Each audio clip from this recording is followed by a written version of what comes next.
Hey guys, welcome back to Ebbs and Flows, where we talk about the highs and lows, ins and outs, fares and doubts on and off the field. I'm your host Isaac, but my friends call me Ice. This production is brought to you by Sporting News Australia. We've got Blue and Gold Army in the house, Bryce Cartwright, Jermaine Hopgood.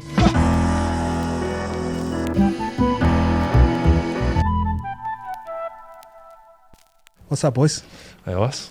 Thanks for having us. Yeah, obviously been friends for a long time, and I'm really interested to get to know you like a little bit better and understand your story. So, boys, thanks for jumping on. Thanks for having us. Yeah. Obviously, Parramatta, a pretty big club, got one of the best fan bases, well supported. How do you think your guys' season's been so far? Obviously, grand final last year, you went there, you were 18th man. But how do you think your season's been progressing so far? Yeah, it's been a tough year. There's been a lot of hurdles we've had to overcome, whether it's been suspension or off-field stuff. But it's been a good challenge, you know. Hoppy played every game this year and, you know, built up a pretty close friendship and had a pretty tough draw too. So it's been a good year and sort of been in every game apart from the Warriors one a few weeks ago. So it's been an exciting year so far and got a tough back end, but yeah, it's going to be exciting run to the end of the year. Yeah, I think ebbs and flows, like you said, highs and lows. It's been us, like you said, tough at the start, but I think we've shown when we can get the boys, everyone on the field and put it together. I think we'll be all right in the long run. You should have said everyone on the field. You had a few suspensions over the past couple of days. What you guys' thoughts on those ones? Yeah, Regis was tough. It's he's not a dirty player, you know. He plays the game tough, but he's not dirty. Yeah, There's a difference. He's not dirty. There's a difference.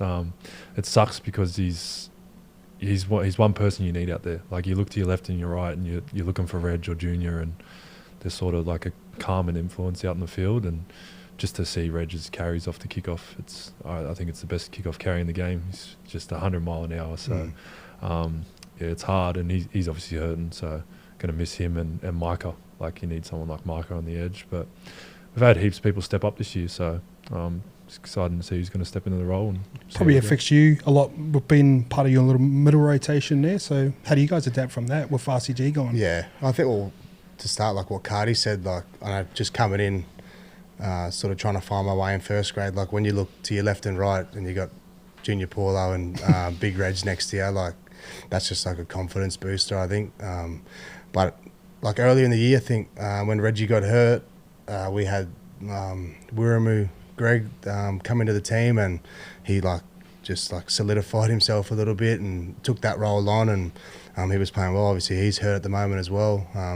But I think, like Bryce said, one thing we've been good at this year is like that next man up mentality sort of thing, and I think that's one thing the coaches in the club really drive well is, you know, you're going to get an opportunity at some point, and I think a lot of the boys have done pretty well with that just throughout the year anyway.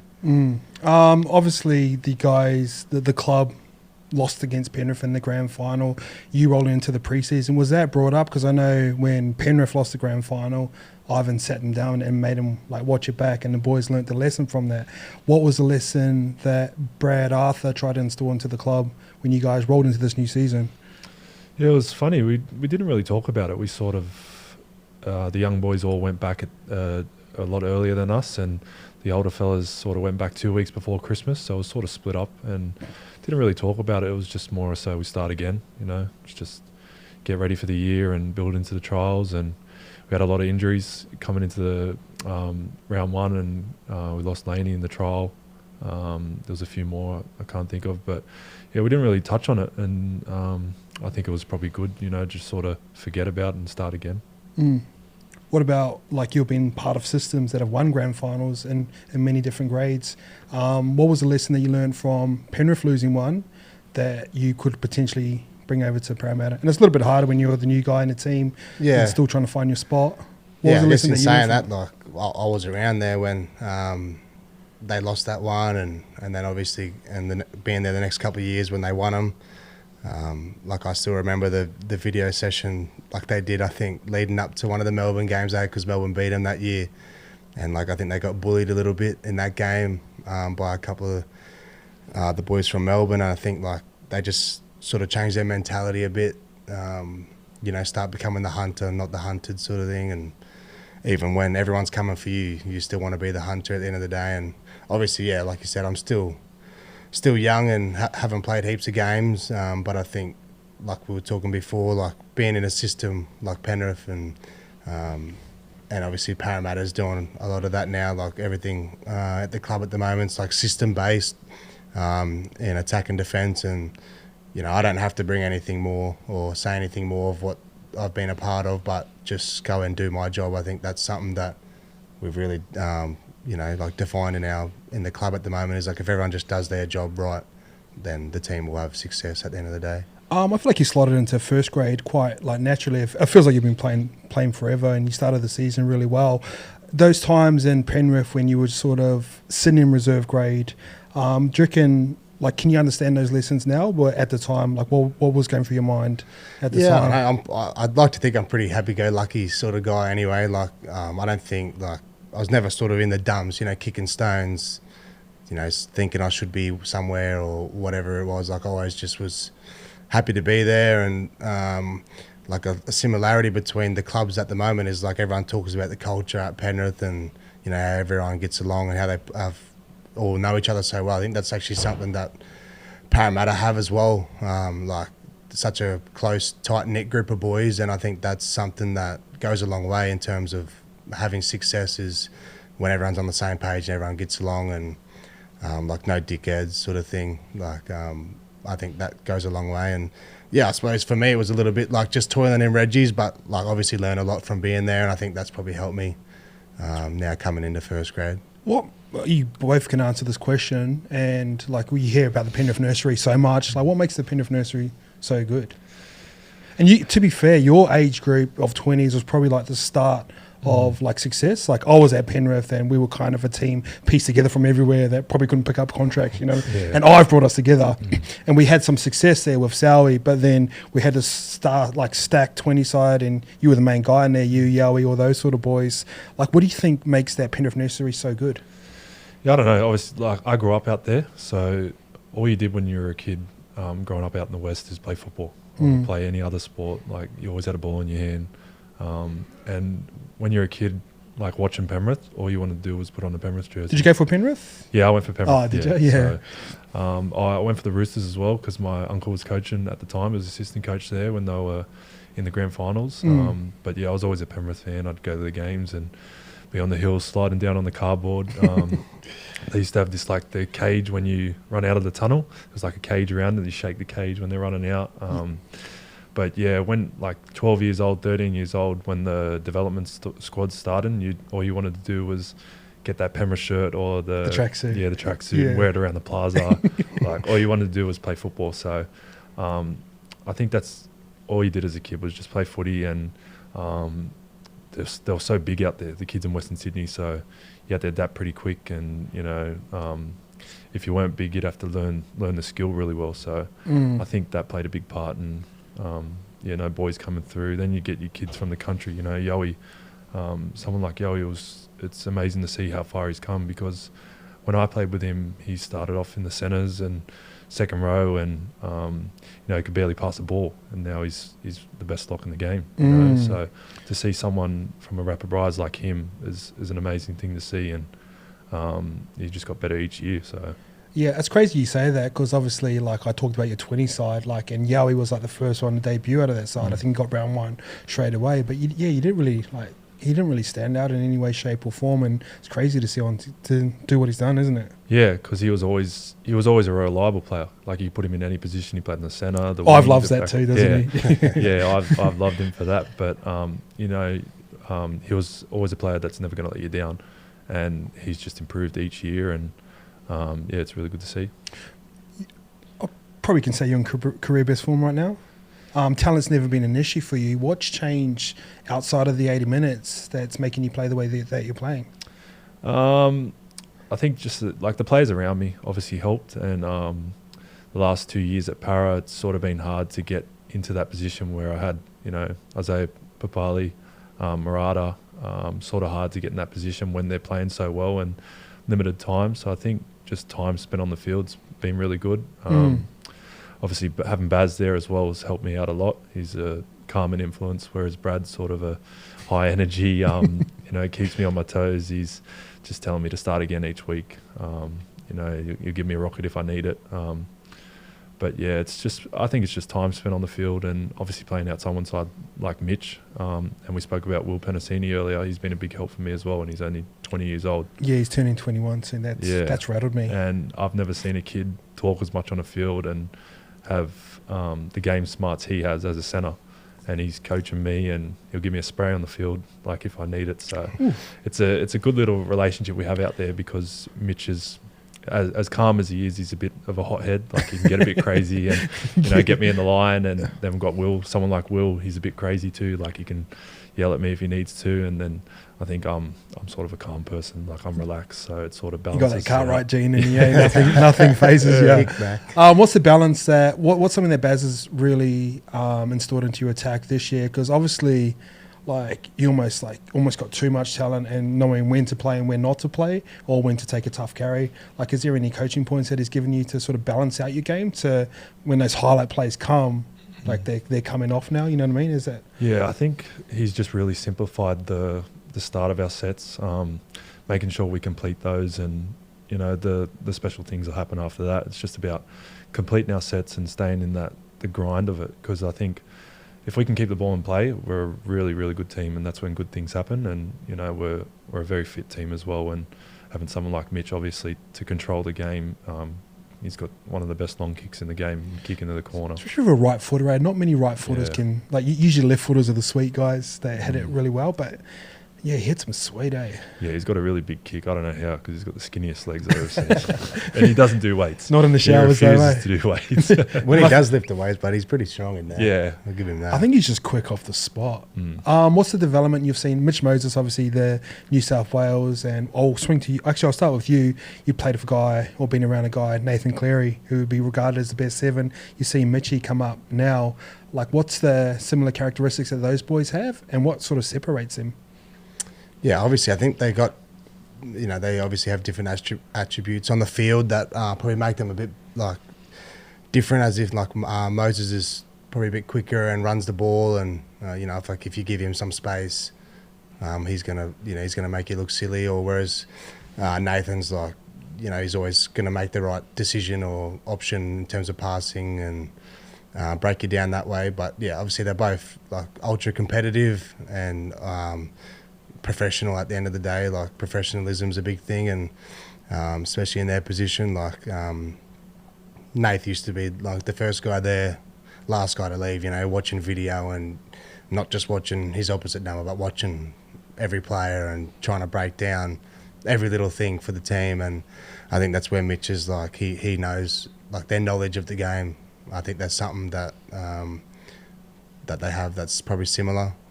I like probably Mitchie's like blindside when he just wraps on a 3-on-3 or wide 4. It's like just so quick, like, for a half, like, just got pace for days. So I think that's probably the only thing that sort of separates him a bit. You sort of watched Mitch over the last 12 months. He's lost the grand final. He's rolled back into Origin. I know he's always been a gun player, but is there anything subtle that's changed that potentially can take you guys to a premiership? Yeah, I think obviously being in the grand final and losing one, everyone says you got to lose one to win one. The old saying. So I think he's obviously had his first kid this year. I think that's made him grow up a little bit more. But yeah, he just seems so in control of his game at the moment, and it's been really helpful for me playing outside of him, and obviously as a team. And Baz has obviously helped him out a lot. He's sort of calmed him down a bit, and he's choosing the right option nearly every time on the field. Did you guys change your attack a lot at the start of the year? Because it was like a little bit clunky, wasn't it? I think that just takes time. Like, we had like Hodjo come, and obviously, like, I was in there, and there's, like, different players play different ways, and it takes time to like Bryce said, we only had 2 weeks before Christmas break together. You're still trying to find your lungs for those couple of weeks, and then let alone put some shape on. That's it. We're not even too worried about doing that yet. But yeah, it's always going to probably take a bit of time. And like I said before, like, we haven't even had the full team on there half the year, but I think everyone sort of just understands each other a bit more now, and that's why I think we started to get some good results. Yeah, the changing between Hodjo and Reed was probably one that went underestimated. Like, Reed's delivery out of, like, hooker is just, like, straight to the half, and boys used to play on the run, where Hodjo probably more so trying to fix people up, and people don't really understand that type of thing, do they? Yeah, so that was a big difference where Hodjo is more of a hooker that gets out and wants his forwards to come onto the ball and sort of play around the ruck. But the biggest thing I noticed was Hodjo's talk. Like, he's firing you up. Like, if you're running, he's swearing at you, yelling his head off to find your front for a quick play the ball. Yeah. So or swearing at the other team when they're running at him and that. It's classic. But he's been good to have around. It was sad to see his neck injury. It was pretty scary. Obviously, he's getting a bit numb in his arm after surgery and stuff like that. And with the way he's played, over the last 12, 13 years, he's a tough bugger. Yeah. But he's still around the place coaching us and video sessions helping us out. So and Handsy's doing a good job. He's been silky, really bro. Handsy's silky, eh? Yeah, I've come through, like, I played SG ball with Handsy, so it was sort of good to see, like, his journey, like, sort of toiled around a bit, was at Penrith ball 20s, and then the sort of nothing was happening for him there, and went to Para and was kicking about, and then sort of just like fell into his debut and played well, and then just followed on from there. So was he knocking about around Uppy a little bit? Sorry, was he trying to learn off Uppy Coruscant a little bit because he's kind of got that little that little deception when they roll into the right? Well, he was always a half. Oh, was he? Penrith, Okay, In through ball, and that it wasn't until like we got to like 20s and stuff he sort of transitioned a little bit into hooker.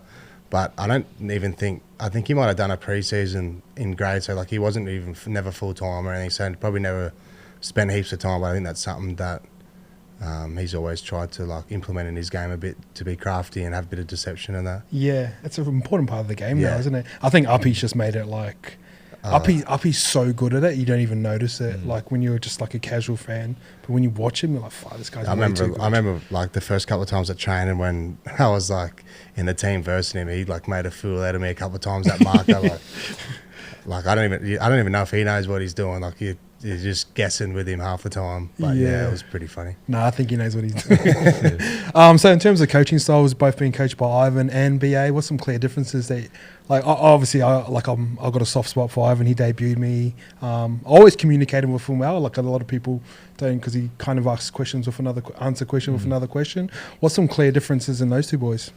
Yeah, it feels like a long time ago now. Obviously, Ivan gave me my debut and had him for a couple of years there, and he was really relaxed, really calm. I don't think I ever hear him yell at me. He was always very composed, but he was very smart, and I think didn't gave really. You one good spray, didn't he? Yeah, he gave me a couple.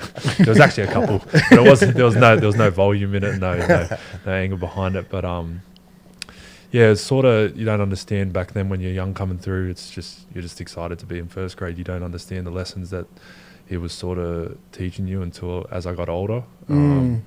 Just with the style of play that I used to play back then, sort of. I remember one chat, he sort of compared it to like gambling. I was a gambler on the field. Like I would just do whatever. So I didn't think about it much then. But looking back on it, I pretty much did whatever I wanted to on the field. Then I tried to do.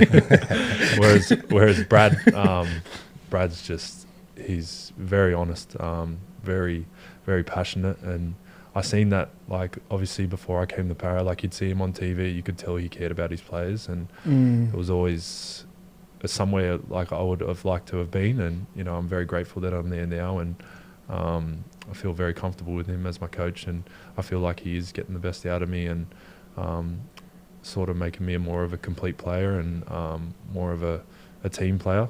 And, he's got a few sprays, and I've had a couple off him, but I don't mind a spray. It sort of just straightens you up. You know what I mean? Just re-centers you. Like, because I'm a very relaxed person, I sort of need it to get me going. Whereas I've got Brad spraying me, I've got Mitch spraying me, I've got Gutho, I've got them getting into me. Like, I don't want to do anything wrong. I'm looking out at the corner of my eye and there's someone coming for me. So, but Brad's been mad. Like, I love Brad. Yeah, a lot of the same. Like, that was one thing. Like, when I met Brad, like, just like straight shooter, tell you how it is, not going to bullshit, lie to your face sort of thing.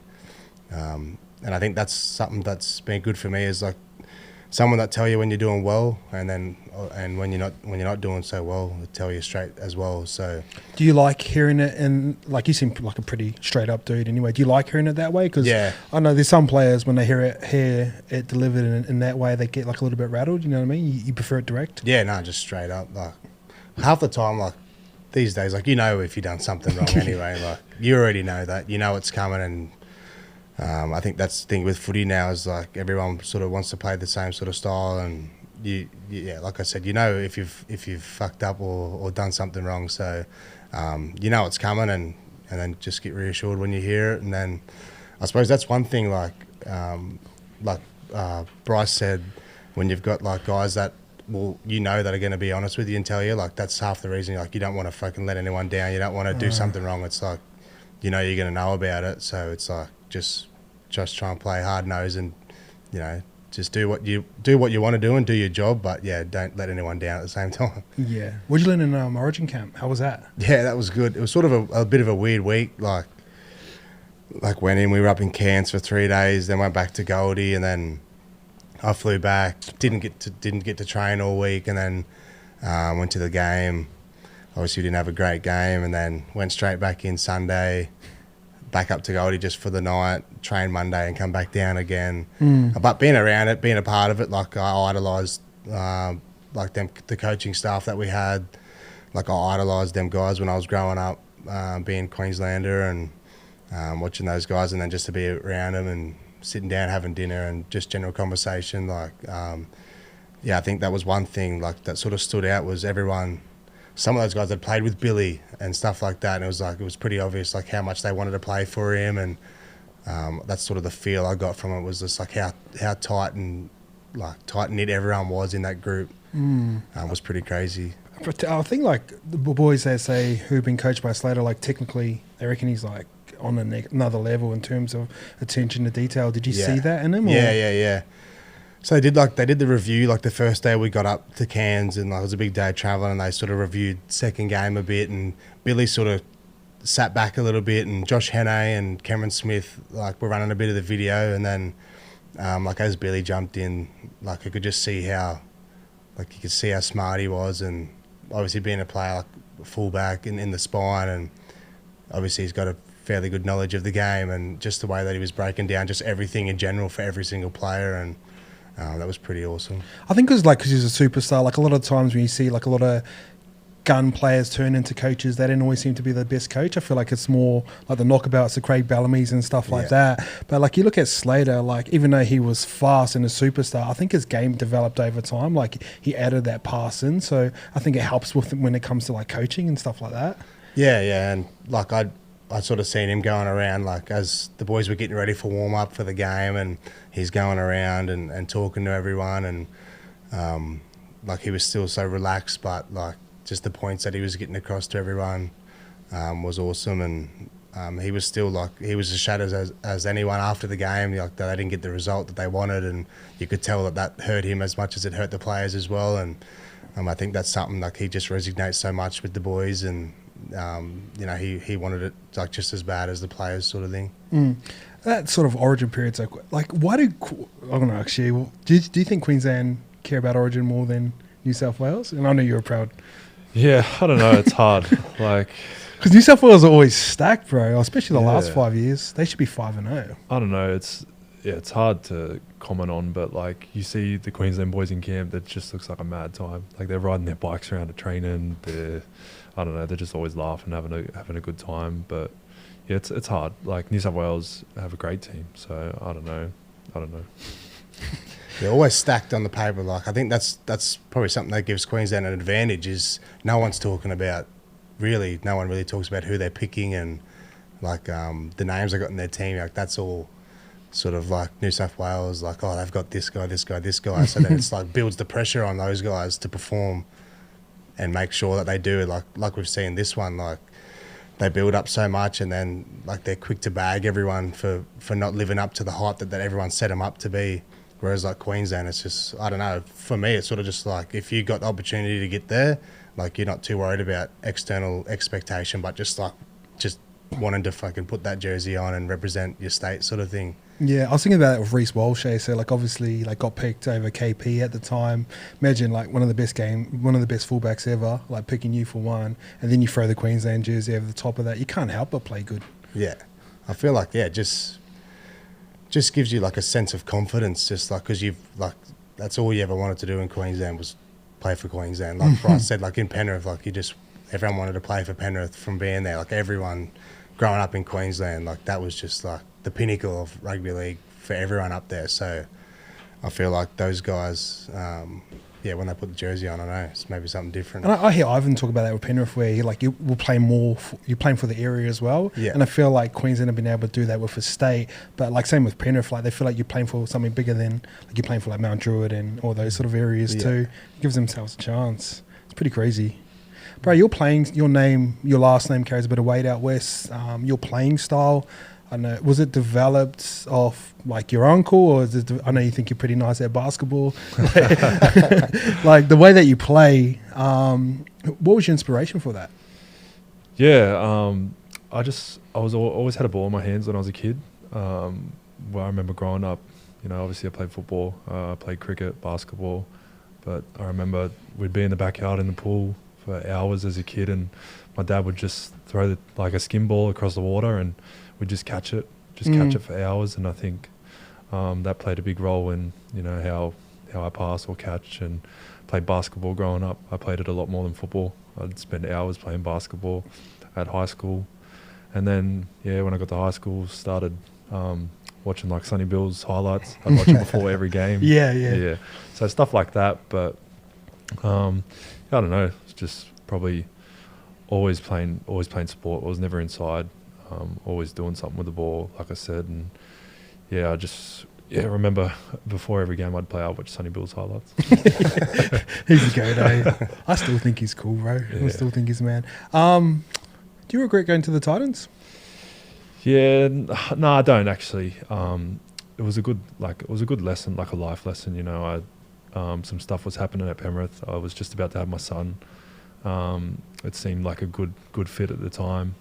Kicks was coming through, and I had a pretty ordinary year in 2017. I was coming off an injury and saw an opportunity to go up there with Garth, who I was very close with. Hainsey was going to be there at the time, and then he left, so it was looking like it was going to be a good team. Ash Taylor was playing really well, had Peatsy there, so I went up there and I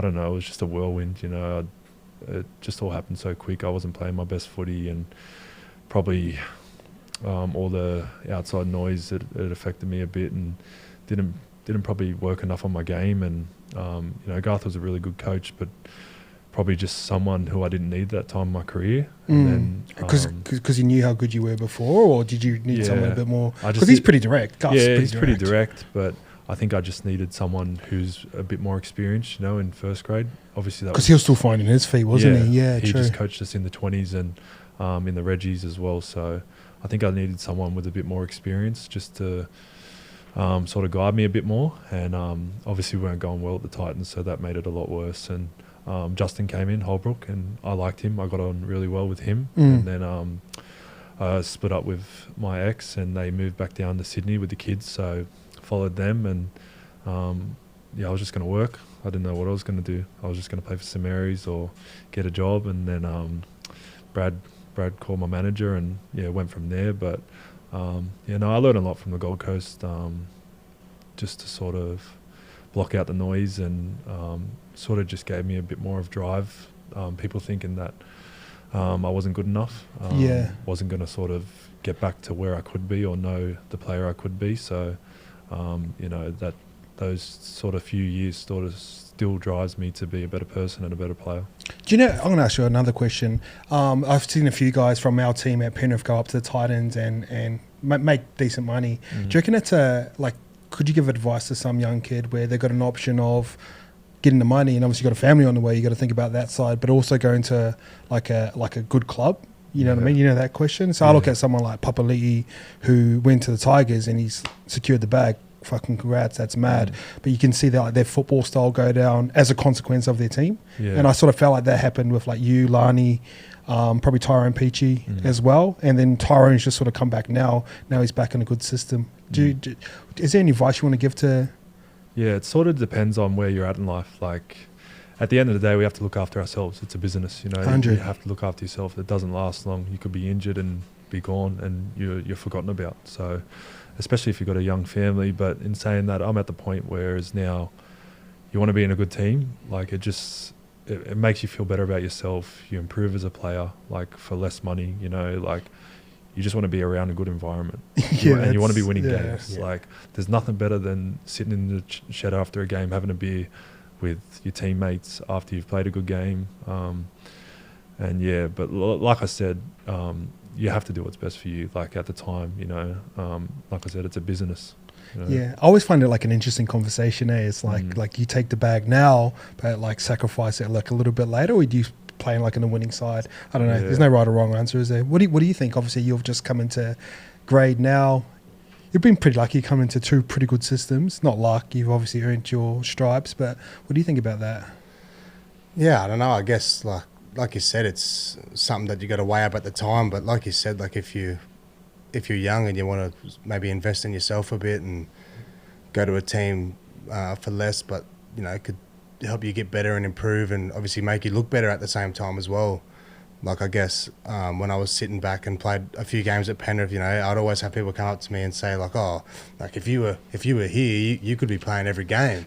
Yeah. And I'm like, "Yeah, well, you know, it could be true, but you know, like at the end of the day, like, are you worth more playing in that team, not doing much, or you know, you can toil away here and at a good system?" And it's probably lucky. Like, had a couple options, and the Para just seemed like the clearest and best one for me. Obviously, like there was boys leaving and doors sort of opening, and like I spoke about Brad before, like he was a straight shooter. He said, I won't promise you anything. Like, So he's not gone. You're going to be our 13 next year. Nah, Shit. like when he sat down with me, he was like, I'll never promise. I don't promise Mitch Moses his jersey next year. You know, like a bit of a G up that Yeah. one. But, like, You're not falling for that, are you? That was the sort of thing that he said to me. He's like, I never make promises because, you know, I don't want to break him. At the end of the day, you got to come here and earn it. And he's like, but if you come here and do that, you know, that this is what's here for you, sort of thing. And something I've always sort of prided myself on was just be a hard worker and be a good person. And because like where I'm from, Harvey Bay, like I think I was like the first guy to play first grade to come from there. So Sick. like when I grew up, that was not even something that was thought about, or obviously you wanted to play NRL when you were a kid, but You just didn't no have one that ever person. did it. You know, like, no Yeah, one did yeah. it. Like it wasn't something that anyone did. And I guess when Brad sort of said that, you know, like I was at a point where I was searching for opportunity, and he said, you know, if you come here, work hard, and that's where you reap the rewards of it a bit. So I guess, I don't know, for young kids, if they're trying to look, like obviously if you go somewhere and you want it bad enough and work hard enough, then yeah, it'll pay off in the end, I guess. I kind of like the path that you've taken, where you spend like a few more years in reserve grade, and obviously you don't like it at the time, but I think it sets you up for a better career later on. Like you look at guys like Cody Walker, Damien Cook, they're just a bit more established. And Yeah. Good thing about Penrith, in any grade, they usually win, or they're playing in finals, so they learn how to play on all those sort of big games and on all the right stadiums, bro. So fuck, I think you're set up for Especially a as decent a career. middle forward as well. Like your body needs time to like get used to playing against men. You know, like so if you come in pretty early and you know it's physical in first grade, it's physical and fast sort of thing. Like Yeah. in Reggie's like a little bit slower, but still physical. And Reggie's probably not. It's not what it used to be. Like you know, Reggie's back when 20s was a big thing. Like you sort of had the boys coming down from first grade. It was like big boys and physical, whereas now Reggie's just like a lot of young guys and that as well. So I think that sort of helped me as well in the last year. Was obviously there is a differential there, but just getting my body used to it and used to the pace, and then obviously good pre-season always helps. It's just a grind, eh? Like you get to like round 12, you know, like fuck, starts raining, starts getting cold, and half the boys are going off to Origin and shit like that. That's where, like, I don't know, I think that's where you start to make your money as a bit more of a consistent first grader, and then all the big games when they come around, it gets pretty exciting. I'm going to talk about your captain. I messaged him last night. I was trying to get some dirt on you boys. Rock solid, didn't tell me a certain thing. He goes, not going to say anything, but like we heard at the start of the year, the word X Factor. I think he's just quieting all the critics. How important is the King Guffo to the blue and gold? Yeah, he's massive. Like we were speaking about before, when we played the Warriors 2 weeks ago and we got flogged, that was the first game at Paris since I've played that I haven't played with him, and I felt so lost. Like I just didn't know. You know, I knew what to do out there, obviously, but just for someone to guide you, like he coaches the 12 other blokes out in the field. He tells everyone what to do, where to be at the right time. Mitchell get upset or something, have a cry to the ref, and he'll pull him straight in line. Yeah. It's just like little things like that, and the effort that he puts into his game on and off the field is something I haven't seen before. And I've known him for a long time. We played together in the junior reps and played against him, and he's someone that I've seen obviously improve year after year, and he's had to deal with a lot of adversity too. Like he's overcome the ACLs. I think Normie passed him that ball. Got tackled from behind. He's like, I feel that bad. But yeah, Gutho he's probably the most important player on our team. He's the heart of the team. He's the glue. And he's a good bloke. Like he's one of the best blokes you'll ever meet. He's ultra reliable, like just like competitor at the end of the day, but a leader as well. Like just when he talks, everyone listens, sort of thing. Like he's just got that. He's at that point now where like he always walks around going, what does he say, youngest club captain or something ever. Yeah. But he's got a bit of a chip on his shoulder sometimes. But he wouldn't grown into that like that. He wouldn't have been the youngest club captain though, would he? No, he claims it. Yeah, he said it all the time. Nathan Kalis was captain at like 21, I reckon. Oh yeah. Yeah, so I want to bring that up at training. Yeah, well. First cab off terrain, put a torpy up and say Nathan Kalis was the captain. Yeah, so talk about his preparation through the week, because I've seen it, and Normie used to talk about it, and obviously, like, he's fit as fuck. Yeah. Like, talk about his preparation during the week. Like, well, obviously, he eats very well. Like, he looks after his body very well. He's got a rig. Yeah. It's like skinny but muscly and tall. It's weird, eh? Yeah, you don't realise, like, he's solid. Like, he doesn't look that big on TV, but he's all muscle. His preparation before training, before weights, he's strong in the gym. He can lift a shitload in the gym. His intensity at training is very high. It's like he's playing a game. And yeah, like I said, he just doesn't shut up. He's a larrikin as well. He's always bagging someone out, which I think it's probably the culture we have at Parra too. Everyone cops it. So it's a pretty tight-knit group out there, and Gutho probably runs the ship. Who's the biggest sook? Ooh, that's a tough one. Reg can have a sook. Reg is bad. Reg likes dishing it out, but if you get into him, he'll go pretty quiet. I remember that time he got a cork, but he thought it was an ACL. He had the green whistle. Yeah, he was on the green. Like I remember the video because I played the video because these guys were still in 20s, and Reg got a cork straight on the front, right in the middle here. Those ones hurt the most, and he was on the sideline, bro, and he rolls off the sideline like on the ground, like, rolling around, and they got him up on the stretcher. And he was on the morphine. He was on the green whistle. He played the next week. Played the next week. What happened? I've been stretchered off and played the next week. Have you? What for? I always just had back troubles, and I was a game in 20s, and just like went to make a tackle and just went bang, and like as I've got up, I was like, oh no, that doesn't feel right.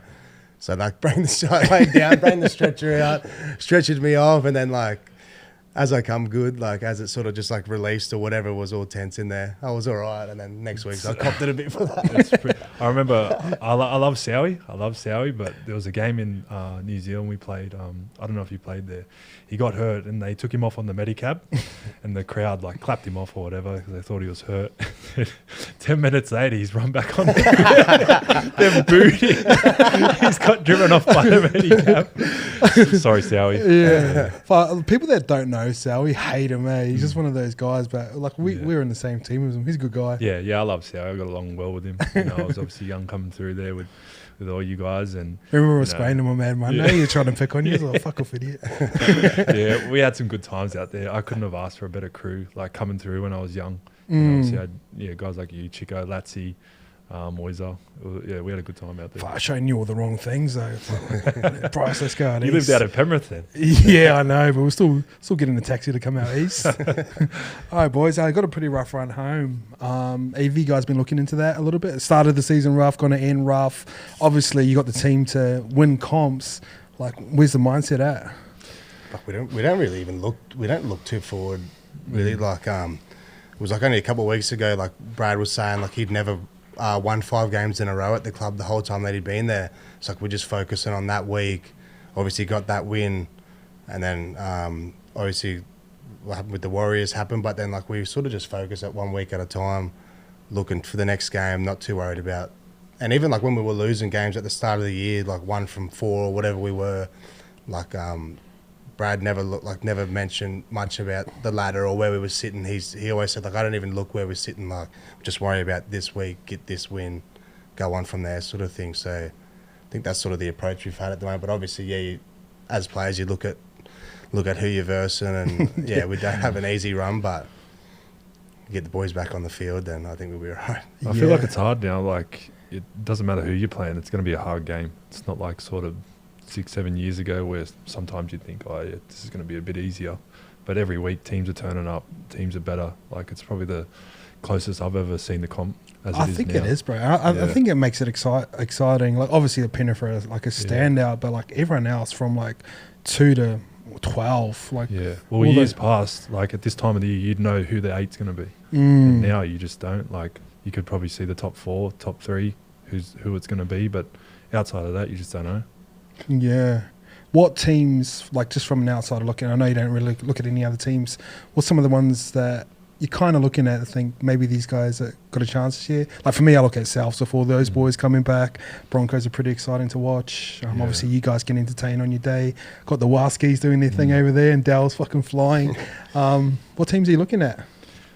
The team we're playing this weekend are very good. They're building nicely, Cowboys. I think everyone's quick to write them off, like maybe like a month ago. ago. I read them off ages ago. I'm like, these guys are no chance. Like at the end of the day, everyone like forgets, what did they finish second last year or something? Like top 4, they were top 4.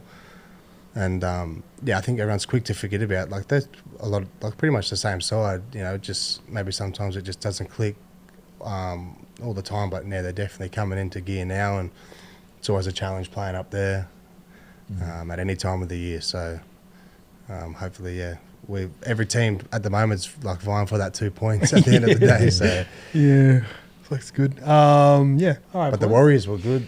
The other week. Yeah, well, like obviously they got a buzz around them at the moment. Like, what makes him so good? Their attack. I feel like their attacks they were very hard to defend against. I found that it was probably the hardest attack to defend against this year. I don't know whether that was because we were missing Gutho, who organises the line, but they're just, all of them are so agile, fast. They run hard. Their coaches obviously done well with their defence. They were very hard to break apart, and they've been exciting to watch. Dale's been killing it, eh? Yeah, the mullet's looking good on him when he's flying down the wing. Yeah. But, I mean, Sean, he's like, when Sean's on, like everyone around him seems to be better as well. Like when they get into that grind sort of game, and Sean's off the back of that, and then I think the rest of them just fly off the back of that. Yeah, once he's flying, it just all flows in, eh? Last question: can you boys win a comp? Yeah, I think we can. I've been around like teams that have done it, and this team's definitely got what it takes. You know, you got all the right players, and I think like a spine. Obviously, everyone talks about spine, how important that is, and there's some very important players in our spine. And at the end of the day, like I said earlier, like culture's a big thing as well. And once everyone buys in the same common goal, that's halfway there. So just got to get through this run home, and then like finals time, just got to make it, eh? You just got to be in the 8, and it's anyone's day. Come game day, like Bryce said, everyone's rocking up wanting to win, and if you can get out there, if you get to finals and get out there, then it's anyone's game. All right, boys. Thanks for jumping on. Wish you all the best. Always got a soft spot for the Blue and Gold Army. Looked after YK Town when we first started, so appreciate you guys. But hope you guys go far. Maybe the Roosters can win. Thanks, boys. Thank you.